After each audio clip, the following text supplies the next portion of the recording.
नमस्ते हमारे YouTube family, आप सभी का स्वागत है हमारे वैष्णवी लोकगीत चैनल में। कैसे हैं आप सभी? आई होप कि आप लोग बहुत अच्छे होंगे, जहाँ भी होंगे स्वस्थ होंगे और मस्त होंगे।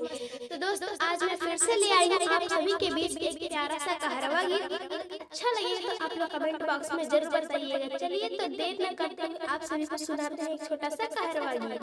लाई गवनवा छोड़ला भवनवा चली गईला तू विदेशवा हो, अरे चली गईला तू विदेशवा हो।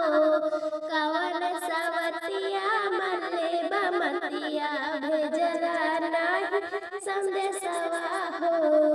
कवन सवतिया मरले बमतिया भेजला नाही संदेशवा हो। सासू ननदिया बोलथी बतिया तनिको नाही सहाला हो। सासू ननदिया बोलथी बतिया तनिको नाही सहाला हो।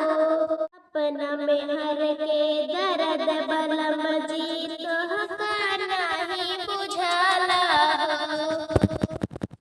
रात तोहर रहिया देखिले भाईल पगली के भेसवा हो, अरे भाईल पगली के भेसवा हो।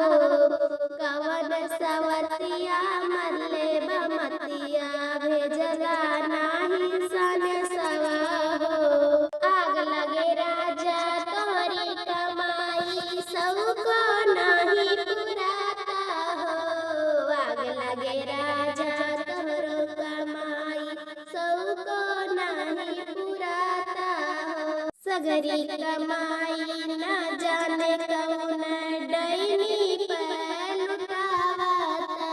सोची सोची बतियाई है बलम जी दिल में बढ़कल सवा हो, अरे दिल में बढ़कल सवा हो। कवन सवतिया